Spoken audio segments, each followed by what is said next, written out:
people might suggest that the mainstream media are continually wiping themselves off.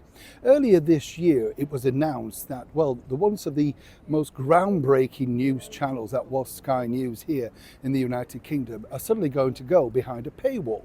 And this really created a lot of worry, a lot of fears, and naturally a lot of job losses because, you know, in the interest of impartiality, I used to work for Sky, and that was when, many years ago, I might point out, it was a thriving, it was new.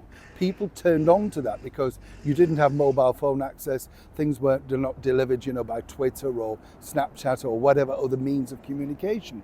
It was totally different. Of course, time moves on with everything.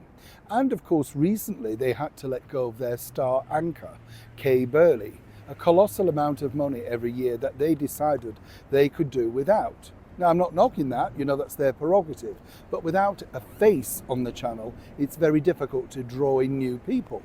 But of course, what they hope to do is create controversy, spiky sort of sound bites, snippets that can go on social media. But now clearly, all of this sort of thing is backfiring.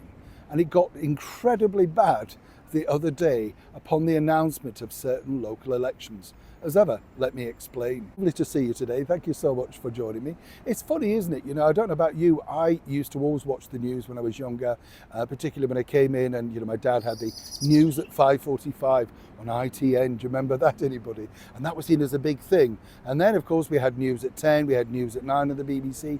That was the only way you got your news, unless, of course, you listened to the radio. And everybody bought a newspaper. You sort of were defined, were you not, by your newspaper. You know, if you were that party or this party or that political persuasion. Always interesting how it pans out. But of course, in the 21st century, things are different. And over here, we've just had a batch of local elections. And we have a brand new mayor of Lincolnshire, Dame Andrea Jenkins, a lady that was part of the Conservative Party that's now moved over to the Reform Party. And she won by a whopping majority.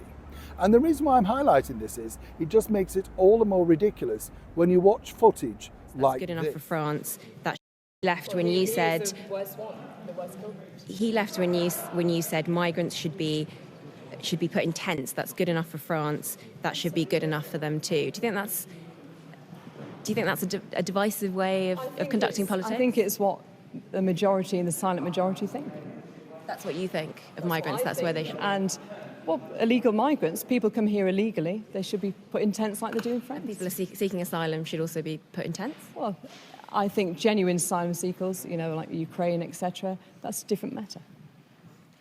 And then you also accused one candidate of, she said you were parachuted in, Yes, and you made a a comment about her South African accent. What did you mean by that? Well, what I meant is, how can they say I've been parachuted in when I spent most of my life in Lincolnshire, school. Why mention the accent, sorry?